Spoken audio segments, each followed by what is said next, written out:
Allahu Akbar, Allahu Akbar, Allahu Akbar, Allahu Akbar. Ashhadu an la ilaha illallah, ashhadu an la ilaha illallah, ashhadu anna Muhammadan Rasulullah, ashhadu anna Muhammadan Rasulullah. Hayya ala salat, hayya ala salat, hayya ala falah, hayya ala falah. Allahu Akbar, Allahu Akbar, la ilaha illallah.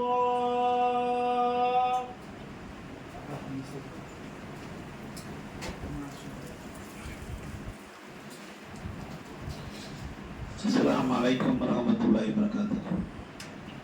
Innal hamdalillah nahmaduhu wa nasta'inuhu wa nastaghfiruhu wa nu'minu bihi wa natawakkalu alayhi. Wa na'udzu billahi min shururi anfusina wa min sayyiati a'malina. Man yahdihillahu fala mudilla lahu wa man yudlil fala hadiya lahu.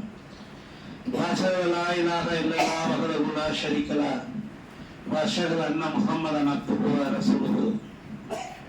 Allahumma salli ala Muhammadin wa ala ali Muhammadin kama sallaita ala Ibrahim wa ala ali Ibrahim innaka Hamidum Majid. Allahumma barik ala Muhammadin wa ala ali Muhammadin kama barakta ala Ibrahim wa ala ali Ibrahim innaka Hamidum Majid. Ya ayyuhan nas, ittaqu rabbakum alladhi khalaqakum min nafsin wahidah wa khalaqa minha zawjaha wa bassa minhuma rijalan katsiran nisaa. واتقوا الله الذي تساءلون به والأرحام إن الله كان عليكم رقيبا. يا أيها الذين آمنوا اتقوا الله حق تقاته ولا تموتن إلا وأنتم مسلمون. يا أيها الذين آمنوا قولوا قولا سديدا يصلح لكم أعمالكم ويغفر لكم ذنوبكم ومن يطع الله ورسوله فقد فاز فوزا عظيما. كنتم خير أمة أخرجت للناس تأمرون في المعروف وتنهون عن المنكر تؤمنون بالله لقد كان لكم في رسول الله أسوة حسنة صدق الله العظيم. புகழ் அனைத்தும் ஏக இறைவன் அல்லாஹ் ஒருவனுக்கே. அவனுடைய சாந்தியும் சமாதானமும் உலக தூதர் உண்மை தலைவர் மனித குலத்தின் வழிகாட்டி மாமனிதர் நபிகள் நாயகம் ஸல்லல்லாஹு அலைஹி வஸல்லம் அவர்கள் மீது உலகத்தில் வாழக்கூடிய உண்மை விசுவாசிகள் அனைவரின் மீதும் இந்த இஸ்லாமிய மார்க்கம் இப்பூமியில் நிலைநாட்டப்பட வேண்டும் என்பதற்காக பல இன்னல்களை ஏற்று இறுதியிலே தங்களுடைய இன்னுரைகளை நின்ற சத்திய சகாபாக்கள் மீதும் குறிப்பாக புனிதமிக்க இந்த ஜும்மாவுடைய நாளில் இறைவனுடைய கட்டளையை நிறைவேற்ற வேண்டும் என்ற உயர்ந்த எண்ணத்தோடு இங்கே கூடியிருக்கின்ற நம் அனைவரின் மீதும் அந்த ஏக இறைவனுடைய சாந்தியும் சமாதானம் நின்று நோட்டமாக என்று பிரார்த்தித்தமாக என்னுடைய இந்த ஜும்மாவுடைய ஆரம்பம் செய்கிறேன். அன்பார்ந்த சகோதரர்களே, கண்ணியம் மிகுந்த அல்லாஹ்வின் நல்லடியார்களே, அல்லாஹ்வுடைய மாபெரும் கிருபையால் புனிதமிக்க ஒரு ஜும்மாவுடைய நாளிலே புனிதமிக்க ரமலானை எதிர்நோக்கியவர்களாக வரவேற்றவர்களாக நாம் இங்கே அமர்ந்திருக்கிறோம். இன்னும் சிறிது நாட்களிலே புனிதமிக்க ரமலான் இந்த உலகத்திற்கு சத்தியத்தையும் அசத்தியத்தையும் பிடித்து காண்பித்த இறைவேதமான திருக்குர்ஆன் அருளப்பட்ட மனித சமூகம் சந்திக்கக்கூடிய அத்தனை பிரச்சனைகளுக்கும் தீர்வு சொல்லக்கூடிய இறைவேதமான திருக்குர்ஆன் அருளப்பட்ட அந்த புனிதமிக்க ரமலானுடைய மாதத்தை நாம் எதிர்பார்த்து அமைந்திருக்கின்றோம். அல்லாஹ்வின் நல்லடியார்களே, இஸ்லாத்தை பொறுத்த மட்டிலும் நாம் இஸ்லாத்தை ஏற்றுக்கொண்ட மக்களுக்கு பிறந்த முஸ்லிம்களாக இருக்கட்டும், புதிதாக இஸ்லாமிய மார்க்கத்தை ஏற்றுக்கொள்ளக்கூடிய மக்களாக இருக்கட்டும், நாம் ஒரே ஒரு விஷயத்தை அழுத்தமாக பதிவு செய்வோம். ஈமான் கொள்ளுங்கள், நீங்கள் ஈமான் கொள்ளுங்கள் என்று சொல்லுவோம். அவர் ஈமான் கொண்டு விட்டார், ஈமான் கொண்டு விட்டவருடைய நபர்களுக்கு அவர் பிறந்திருக்கிறார். ஈமான் என்ற வார்த்தையை நாம் அடிக்கடி பயன்படுத்தக்கூடிய மக்களாக இருக்கிறோம். ஈமான் என்றால் நம்பிக்கை என்று அர்த்தம். அந்த நம்பிக்கை என்பது வெறுமனே வாய் சொல்லால் கடந்து போகாமல் அந்த நம்பிக்கையை யார் உறுதியாக நம்புகிறார்களோ, அதை பின்பற்றுகிறார்களோ, அதன்படி வாழ்க்கையை தங்களுடைய வாழ்க்கையை அமைத்துக் கொள்கிறார்களோ, அப்போதுதான் அவர் உண்மையான முஸ்லிமாக மூமினாக இந்த துனியாவிலே வாழ்ந்து மரணிக்க முடியும். ஈமான் என்று சொன்னால் நமக்கு எல்லா பேருக்கும் தெரிவது இறைவனை நம்புவது, இறை தூதரை நம்புவது, வேதங்களை நம்புவது, வழக்குமார்களை நம்புவது, மறுமையை நம்புவது. அதையும் தாண்டி ஆறாவதாக விதியை நம்பக்கூடிய மக்களாக நாம் இருக்க வேண்டும். ஈமானுடைய கிளைகள் 5 என்று சொல்வார்கள். அது மிகவும் முக்கியமானது விதி என்று. அந்த விதியை குறித்து நாம் கூடுதலாக சர்ச்சை செய்யக்கூடாது. ஆனாலும் அதை விதியை நம்பி நாம் வாழ வேண்டும். இந்த உலகத்தில் ஒரு மனிதன் இறைவனை நம்புகிறான், லா இலாஹ இல்லல்லாஹ் முஹம்மது ரசூலுல்லாஹ் என்ற கொள்கையை ஏற்றுக்கொள்கிறான். அந்த கொள்கையை இறுதியாக போதித்த முஹம்மது நபி ஸல்லல்லாஹு அலைஹி வஸல்லம் அவர்களை ஏற்றுக்கொள்கிறான். நமக்கு கண்ணுக்கு தெரியாத வலது பக்கம் இடது பக்கம் உலகத்தில் இருக்கக்கூடிய மலக்குமார்களை நம்புகிறான். இறைவேதமான குர்ஆனை நம்புகிறான். நான் இறந்ததுக்கு அப்புறம் நமக்கு ஒரு வாழ்வு உண்டு, மறுமை என்ற வாழ்வு உண்டு என்று நம்புகிறான். விதியையும் அதோடு சேர்த்து நம்ப வேண்டும் என்று மார்க்கம் நமக்கு வலியுறுத்துகிறது. இந்த உலகத்தில் ஒரு மனிதன் ஏழையாகவும் இருப்பதும், பணக்காரனாக இருப்பதும், கோழையாக இருப்பதும், வீரனாக இருப்பதும் எல்லாமே விதியின் அடிப்படையில் தான் அமைந்துள்ளது என்பதை நாம் விளங்க வேண்டும். அதே நேரத்தில் விதியை நினைத்து வருத்தப்பட செய்யவும் கூடாது. தமிழில் ஒரு பழமொழி சொல்வார்கள், விதியை மதியால் விழுவோம் என்று. ஆனால் விதியை பிரார்த்தனையால் மாற்றக்கூடிய வல்லமை உண்டு. விதியை மாற்றக்கூடிய வல்லமை பிரார்த்தனைக்கு மட்டுமே உண்டு. என் அன்பார்ந்த உறவுகளே, நீங்கள் நம்மளுடைய வாழ்வு எப்படி நம்மளுக்கு அமைந்திருக்கிறது என்று நாம் திட்டமிட்டு வரவில்லை. நம்முடைய தாயினுடைய கருவறையிலே நாம் இந்திரிய துளியாக, இரத்த கட்டியாக, சதைப்பிண்டமாக இருந்து முழு உருவமாக ஆகி இந்த துணியாவை நாம் வெளியே வரும் பொழுது நாம் எப்படி இருப்போம் என்று நமக்கு தெரியாது. ஆனால் நம்மளை படைத்த இறைவனுக்கு தெரியும். இந்த மனிதனை, இந்த அடியானை நாம் எந்த அளவுக்கு வாழ வைக்க வேண்டும், இந்த துணியாவுடைய அவனுடைய ஆயுட்காலம் எவ்வளவு, இவனுடைய திருமணம் என்ன, இவனுடைய வருமானம் என்ன, இவன் ஏழையாக இருப்பானா, இவன் இஸ்லாமிய மார்க்கத்தை கரெக்டாக பின்பற்றி வாழ்வானா என்றெல்லாம் இறைவன் தீர்மானித்து வைத்திருப்பான். ஆனால் நமக்கு தெரியாது. ஆனால் நாம் பிறந்த உடனே, நம்மளுக்கு விவரம் தெரிந்த உடனே இந்த உலகத்தினுடைய பல்வேறு விஷயங்களை நாம் பார்க்கும் பொழுது, கேட்கும் பொழுது, பழகும் பொழுது நாம் இப்படித்தான் இருக்க வேண்டும் என்று ஒவ்வொரு மனிதனும் தனித்தனியாக ஒரு மனக்கோட்டையை கட்டுகிறான். அந்த மனக்கோட்டை அடிப்படையிலே வாழுகிறான். ஒவ்வொரு விஷயமாக செய்து கொண்டே வருகிறான். ஆனால் ஒரு மனிதன் எப்படி வாழ வேண்டும், அவனுடைய ஆயுட்காலம் எவ்வளவு, அவனுடைய நிர்ணயம் என்ன என்பதை இறைவன் தீர்மானித்து வைத்திருப்பான். அந்த இறைவன் என்ன தீர்மானிக்கிறானோ அதுதான் அந்த மனிதனுக்கு நடக்குமே தவிர அதை தாண்டி ஒன்றும் நீங்கள் எடுத்துக்க முடியாது. இறை வேதமே இருக்கிறது. அல்லாஹ் விதித்ததை தவிர வேற எதுவும் நீங்களை அணுகாது என்று நீ கூறுகிறாக. இந்த ஒரு இறை வசனத்துக்கு நிறைய பொருள்படும். அல்லாஹ் விதித்ததை தவிர வேற எதுவுமே நடக்காதீங்க. அப்ப நாம் விதியை நம்பி வாழக்கூடிய மக்களாக இருக்க வேண்டும். அதையும் மறுமையை ஆழமாக நம்பக்கூடியவர்களாக இருக்க வேண்டும். இந்த துனியா என்பது, இந்த உலக வாழ்க்கை என்பது வெறும் அற்பமான வாழ்க்கை என்று மார்க்கம் சொல்கிறது. வெறும் அற்பம், சாதாரணம் கூட சொல்லல. சாதாரணம் என்ற வார்த்தைக்கும் அற்பம் என்ற வார்த்தைக்கும் நிறைய வித்தியாசம் இருக்கிறது. சாதாரண என்ற வாழ்க்கை ரொம்ப மிகவும் கீழாக உள்ளதுதான் அற்பம் என்ற வார்த்தை. இந்த துனியா வாழ்க்கை என்பது உங்களுக்கு அற்பமானது. ஒரு வழிபோக்கன் போல் இந்த துனியாவில் நீங்க வாழுங்கள் என்று இறைத்தூதர் நபிகள் நாயகம் ஸல்லல்லாஹு அலைஹி வஸல்லம் நம்மளை கட்டளை இருக்கிறார்கள். வழிபோக்கர் என்றால் காஷ்மீர்ல இருந்து கன்னியாகுமரி வரைக்கும் ஒரு நபர் கிளம்புறான். அவன் தன்னுடைய அந்த காஷ்மீர்ல இருந்து கன்னியாகுமரி கிளம்புற வரைக்கும் அவன் வழிபோக்கனாக வாழ ஆரம்பித்து விட்டான் என்றால் அவன் பெரியதாக எதையும் அலட்டிக் கொள்ள மாட்டான். ஒரு வீடு வாங்கணும், வாசல் வாங்கணும், தோட்டம் வாங்கணும், கடை வைக்கணும், வியாபாரம் பார்க்கணும், அந்த நிலைமை அவன்கிட்ட இருக்காது. பாட்டுக்கு வழிபோக்கன் அப்படியே கிளம்பி போய் எங்கெல்லாம் அவனுக்கு உணவு கிடைக்கிறது, எங்கெல்லாம் அவன் தங்குறானோ அதை நோக்கி கொண்டு போயிட்டே இருப்பான். அதே போல் ஒரு வழிபோக்கனை போல் இந்த துனியாவை நீங்கள் வாழுங்கள். நீங்கள் இந்த துனியாவிலே வந்து இஸ்லாமிய மார்க்கத்தை பின்பற்றி முஸ்லிம்களாக வாழ்ந்து இறைவனுக்கு அஞ்சி, இறைவனுக்கு கட்டுப்பட்டு, இறைவனுடைய கட்டளை நிறைவேற்றி, இறைவனுடைய மார்க்கத்தை பிறருக்கு போதித்து வாழ்வதற்காக படைக்கப்பட்ட மக்களை தவிர நீங்கள் இந்த துனியாவிலே நிரந்தரமாக இருந்துவிட முடியாது என்று சொல்லுகிறார். இங்க யாரும் எல்லோருக்கும் ஆயுட்காலம் இருக்கிறது. 15 வயதுல இறந்து போனவர் இருக்கிறார்கள், 30 வயது, 40 வயது, 100 வயது, 120 வயது. ஆனால் இங்க நிரந்தரம் அல்ல. நீங்கள் என்றால் ஒரு நாள் நீங்கள் மரணிக்க போகிறீர்கள். எந்த ஒரு ஆத்மாவும் மரணத்தை சுவைக்காமல் இருந்தது கிடையாது என்கிறான் இறைவன். நீங்கள் என்றால் ஒரு நாள் இங்க மரணத்தை சுவைத்தே ஆக வேண்டும்.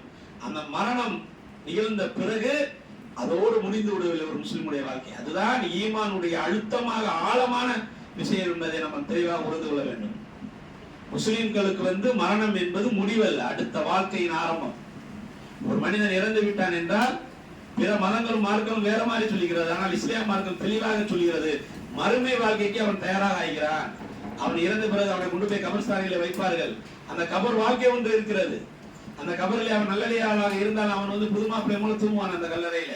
அதன் பிறகு மகஷர் மைதானத்திலே அவனுக்கு கேள்வி கணக்கு இருக்கு.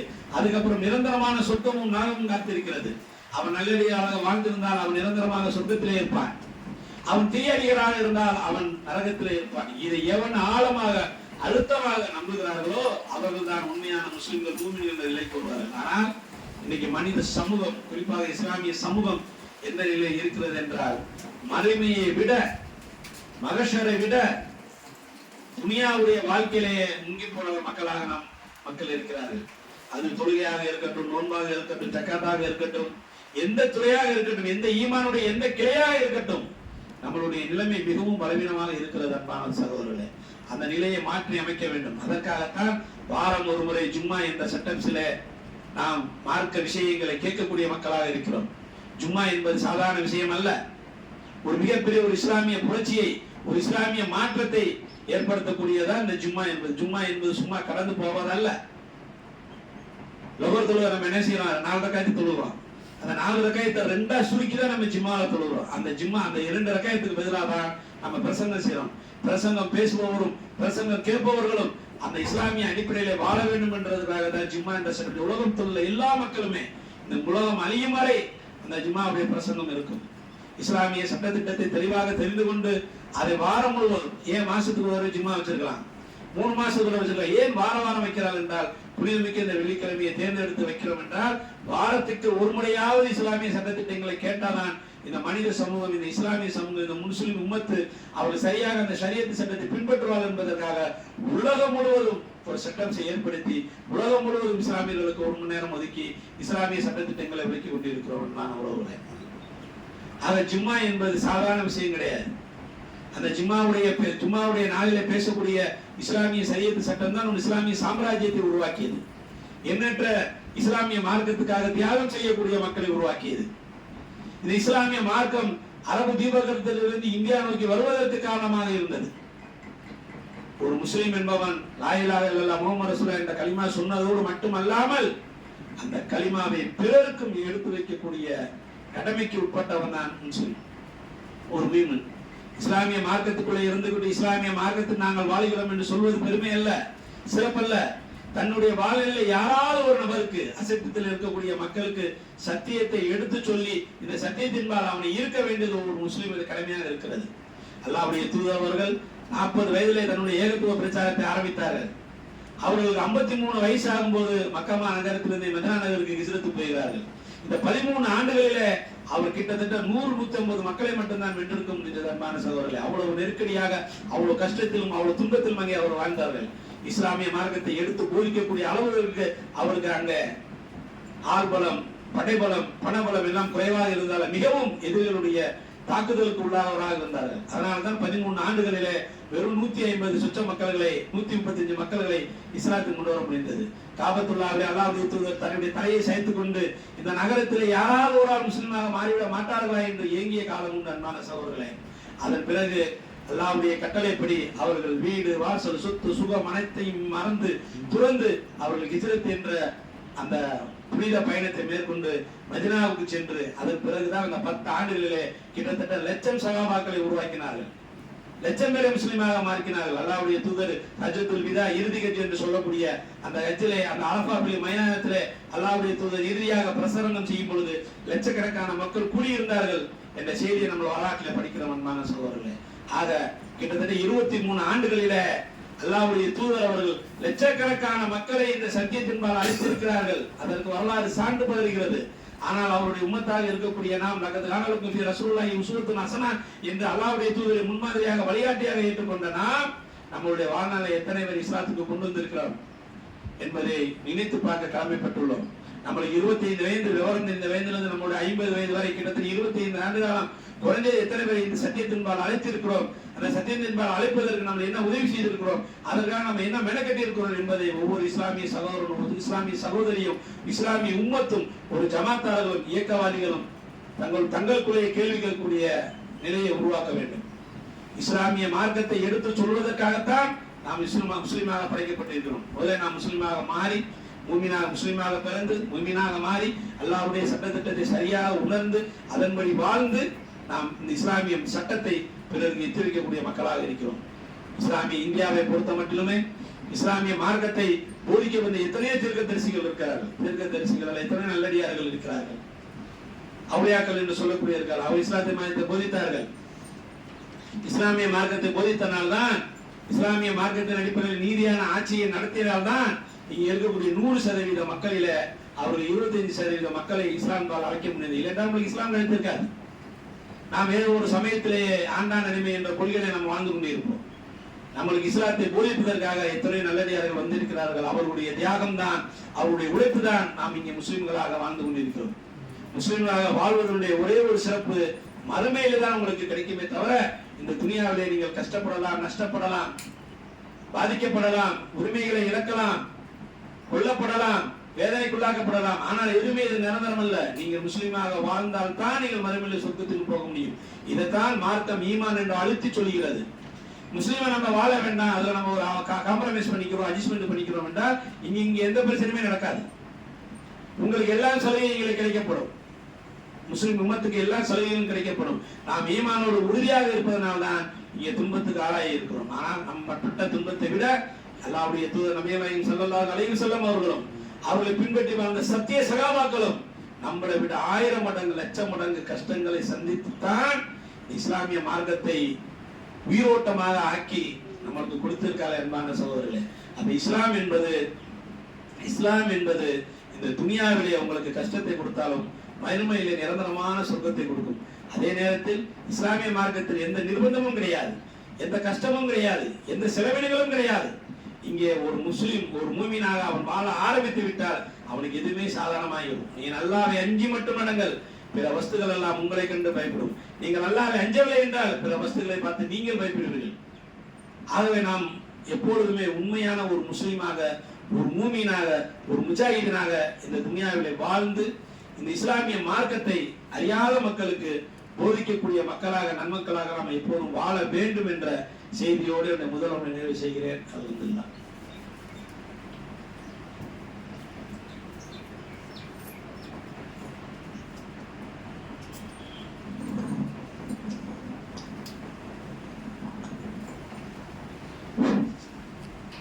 அஸ்ஸலாமு அலைக்கும் வரஹ்மத்துல்லாஹி வபரகாத்துஹு. அன்பார்ந்த சகோதரர்களே, அல்லாஹ்வுடைய தூதருடைய காலத்தில் அல்லாஹ்வுடைய தூதரிடம் ஒரு சஹாபி வந்து கூறுகிறார், அல்லாஹ்வுடைய தூதரே, நான் இறைவனை ஈமான் கொள்கிறேன், இஸ்லாத்தை ஏற்றுக்கொள்கிறேன், உங்களை என் உயிரை விடவும் மிகவும் நான் நேசிக்கிறேன் என்று இறை தூதரிடம் வந்து ஒரு சஹாபி சொல்லுகிறார். வரலாற்று செய்தி ஹதீஸாக பதிவு செய்யப்பட்டுள்ளது. அவர் இறை தூதர் சொல்றாங்க, பிற மதங்கள், பிற மார்க்கங்கள்னா எப்படி சொல்றாங்க, நீங்க இறைவனை நம்புங்கள், கடவுளை ஏற்றுக்கொள்ளுங்கள், உங்களுக்கு வானத்துல இருந்து அப்படியே செல்வங்கள் வந்து குளிக்கும், நீங்க துணியாவில் உங்களுக்கு எந்த பிரச்சனையுமே வராது, எல்லாம் கடவுள் பார்த்துக் கொள்வார், அவருக்கு நீங்க அதை விழுந்து நடங்க, உங்களுக்கு சுபிச்சமா வாழ்வின்றதான் சொல்வார்கள். அது நடக்கும், நடக்காமையும் போகும். ஆனால் இறை தூதரிடம் கரம் பற்றி நான் இறைவனை ஏற்றுக்கொள்கிறேன், இறை தூதராகிய உங்களை பின்பற்றுகிறேன், இந்த துனியாவிலே அத்தனை வஸ்துகளை விட, எல்லாரையும் விட, என் தாய் தந்தரை விட நான் உங்களை நேசிக்கிறேன் என்று சொன்ன அடுத்த கணம் அல்லாஹ்வுடைய தூதர் சொல்கிறார்கள், இறைவனை ஏற்று என்னை நீ பின்பற்றினால் உயரமான இடத்திலிருந்து தண்ணி எவ்வளவு வேகமாக தாழ்வான இடத்திற்கு போகுமோ அதே மாதிரி துன்பங்களும் துயரங்களும் உங்களை தேடி வரும். அல்லாஹ்வுடைய தூதர் எப்படி பக்குவப்படுத்துறாங்க பாருங்க மக்களை. நீங்க இஸ்லாத்துக்கு ஏத்துக்கிட்டவனே நீங்க நேர சொர்க்கத்துக்கு போயிட முடியாது. நீங்க இஸ்லாத்துக்கு ஏத்துக்கிட்ட நீங்க பணக்காரன் ஆயிட முடியாது. நீங்க இஸ்லாத்துல ஏத்துக்கிட்ட நீங்க பாதுகாப்பா இருக்க முடியாது. நீங்க இஸ்லாத்துல ஏத்துக்கிட்டேன்னு உங்களுக்கு ஆள் பலம் கிடைச்சிடாது. உங்களுக்கு இஸ்லாத்துல ஏத்துக்கிட்ட உங்களுக்கு பணபலம் கிடைச்சிடாது. உங்களுக்கு நல்ல ஆடை கிடைச்சிடாது, நல்ல உணவு கிடைச்சிடும். அப்படி என்று மக்களை தவறான வழிக்கு கொண்டு செல்லாமல் நீங்கள் இஸ்லாத்தை ஏற்றுக்கொண்டால் உயரமான இடத்திலிருந்து தாழ்வான பகுதிக்கு தண்ணீர் எவ்வளவு வேகமாக வருமோ அதே போல் உங்களுக்கு துன்பங்களும் துயரங்களும் வரும். அதை நீங்க சகித்துக் கொள்வீர்களா என்று கேட்கிறார். சகித்துக் கொள்வேன். இப்படித்தான் உலகத்தில் எந்த மார்க்கமும், எந்த மதமும், எந்த தீர்க்கதரிசியும் யாரும் சொல்லாத விடயத்தை அல்லாஹ்வுடைய தூதர் சொல்லி பக்குவப்படுத்துகிறார். அப்படி என்றால் இஸ்லாமிய மார்க்கத்தில் வாழும்போது அது நிரந்தரம் கிடையாது. இன்பமும் துன்பமும் நிரந்தரம் கிடையாது. தோல்வியும் வெற்றியும் நிரந்தரம் கிடையாது. இங்கே நடப்பது இந்த துனியாவில் இருக்கிறது எல்லாமே டெம்பரவரி தான். நிரந்தரம் என்பது, பெர்மனன்ட் என்பது நாளைக்கு மறுமையில தான் இருக்குது. அதை நோக்கி தான் நம்மளுடைய எண்ணங்களும் செயல்களும் பயணிக்க வேண்டும். மறுமையை நோக்கிய பயணம் தான் ஒரு முஸ்லிமுடைய இலக்காக இருக்க வேண்டியது. இந்த துனியாவிலே இருக்கிற இன்பமோ துன்பமோ கஷ்டமோ நஷ்டமோ பெரிய அளவுக்கு அல்லாஹ் தன்னுடைய திருமலை நம்மளுக்கு வாக்குறுதியாக கொடுக்கிறார். ஒரு ஆத்மா எந்த அளவுக்கு தாங்குமோ அந்த அளவுக்கு தான் நான் அவனை சோதிப்பேன். எவ்வளவு பெரிய வாக்குறுதி பாருங்க.